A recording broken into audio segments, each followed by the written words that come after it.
பேரறிஞர் அண்ணா அவர்கள் இந்த நாட்டின் முதலமைச்சராக 1967 பொறுப்பேற்றதால் முக்கியமாக 2 வரலாற்று சிறப்புமிக்க சட்டங்கள் கிடைத்தன. ஆம், சங்கரலிங்கனாரின் நீண்ட நாள் உண்ணாவிரதம் ஏக்கம், அந்த கனவு, அதை நிறைவேற்றி இந்த நாட்டிற்கு தமிழ்நாடு என்று பெயரை வாங்கி தந்தார். அதை போல கள்ளக்குடி என்கிற பெயர் மாற்றம் நீண்ட நெடும் போராட்டத்திற்கு பின்னால் அந்த பெயர் மாற்றத்தை மத்திய அரசுக்கு கடிதம் எழுதி அனுமதி பெற்று இந்த 2 சட்டங்களையும் 2 பெயர்களையும் இந்த நாட்டிற்கு தந்த மாமணி பேரறிஞர் அண்ணா அவர்கள். நான் சொன்னதைப் போல கள்ளக்குடி என்கிற பெயர் மாற்றத்திற்கு பின்னால் ஒரு பெரும் போராட்டமே இருக்கிறது. ஆம், நம்முடைய தலைவராக மறைந்து பேரறிஞர் அண்ணா அவர்களின் அருகில் மெரினா கடற்கரையில் துயில் கொண்டிருக்கின்ற டாக்டர் கலைஞர் அவர்கள் இளம் வயதிலேயே 1953ஆம் ஆண்டு ஜூலை 15ஆம் நாள் கள்ளக்குடி போராட்டத்திற்கு, ரயில் மறியல் போராட்டத்திற்கு தலைமையேற்றார். பேரறிஞர் அண்ணா அவர்களின் உத்தரவை ஏற்று மும்முனை போராட்டமாக அந்த போராட்டம் நடைபெற்றது. ஆம் நண்பர்களே, மரியாதைக்குரிய மூதறிஞர் ராஜாஜி அவர்கள் குலக்கல்வி திட்டம் என்ற திட்டத்தை கொண்டு வந்தார்.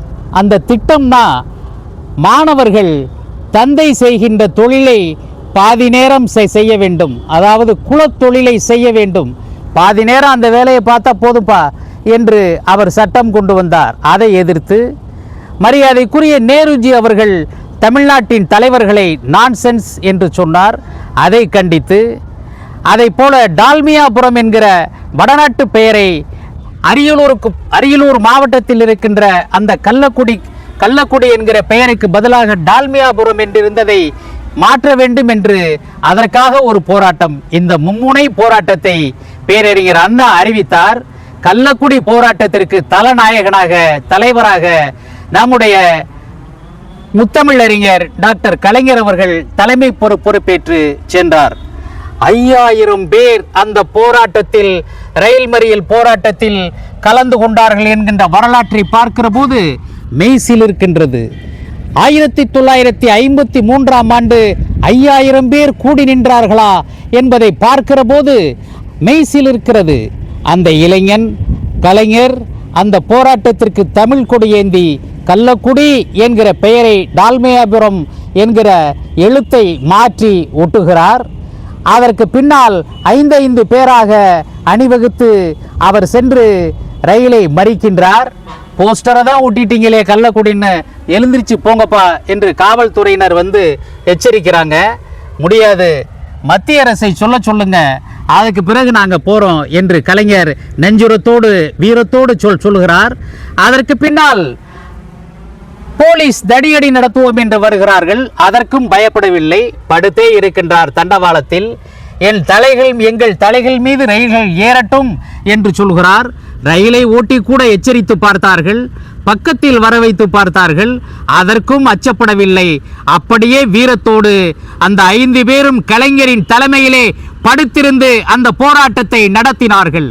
2வது அணிக்கு இன்றைய தினம் பல பாடல்களின் மூலமாக புரட்சியை ஏற்படுத்தி இருக்கின்ற செட்டிநாட்டிலிருந்து சென்னைக்கு சென்று புரட்சியை நடத்திய கவியரசர் கண்ணதாசன் அவர்கள் 2வது அணிக்கு தலைமையேற்று செல்கிறார். அவர் தாக்கப்பட்டு மருத்துவமனைக்கு அனுப்பப்படுகிறார். கலைஞர் கைது செய்யப்பட்டு, கலைஞரும் மற்றவர்களும் கைது செய்யப்பட்டு அங்கே பக்கத்திலே ரயில் நிலையத்தின் காப்பகத்திலே வைக்கப்படுகின்றார்கள். இன்றைக்கு அமைச்சராக இருக்கின்ற அண்ணன் அன்பில் மகேஷ் பொய்யாமொழி அவர்களின் தாத்தா, எங்களுடைய அண்ணன் அன்பில் பொய்யாமொழி அவர்களுடைய தந்தையார், கலைஞர் அவர்களுடைய உற்ற தோழர், உயிர் தோழர் அன்பிலார் அவர்களுக்கெல்லாம் சாப்பாடு வாங்கி கொடுக்கிறார். இப்படியெல்லாம் நடந்த அந்த போராட்டத்தில் அரியலூரில் சிறை கைதியாக 8 பேர் ஒரே கொட்டடியில் அடைக்கப்பட்டிருந்தார்கள்.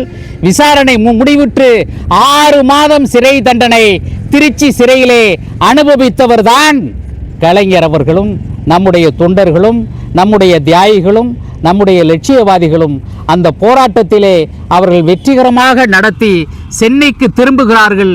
எழும்பூர் ரயில் நிலையத்தில் மாபெரும் கூட்டம் கலைஞரை வரவேற்க, அந்த கூட்டத்திலிருந்து கலைஞரை அந்த கூட்டத்தை ஒழுங்குபடுத்தி அழைத்து வந்தது மதுரை முத்து, மரியாதைக்குரிய எம்ஜிஆர் அவர்கள். இந்த 2 பேரும் தான் கலைஞர் அவர்களுக்கு உற்ற துணையாக அன்றைக்கு இருந்து மாபெரும் கூட்டத்திலிருந்து அவர்களை அழைத்து வந்து சிறப்பு செய்தார்கள் என்பது வரலாறு. இப்படியெல்லாம் பாடுபட்ட கலைஞரை அரசியலுக்கு வந்தால் முதலமைச்சர் பதவி கிடைக்கும், சட்டமன்ற உறுப்பினராவோம் என்று எண்ணி பார்த்திருப்பாரா? இல்லை. அரசியலுக்கு வந்தால் போராட வேண்டும் என்பதை கற்றவர்தான் தந்தை பெரியாரிடம், பேரறிஞர் அண்ணா அவர்களிடம். தந்தை பெரியார் அவர்கள் ஈரோட்டில் குடியரசு பத்திரிகை நடத்திய போது 2 மாணவர்கள் சென்று பயிற்சி பெறுகிறார்கள். ஒருவர் பேரறிஞர் அண்ணா, இன்னொருவர் தலைவர் கலைஞர். 2 பேரும் அங்கே எழுத்தாளர்களாக, துணையாசிரியர்களாக, உதவி ஆசிரியர்களாக பயிற்சி பெற்றுத்தான் களத்திற்கு வந்தார்கள் என்பது வரலாறு சொல்கிறது. நன்றி, வணக்கம்.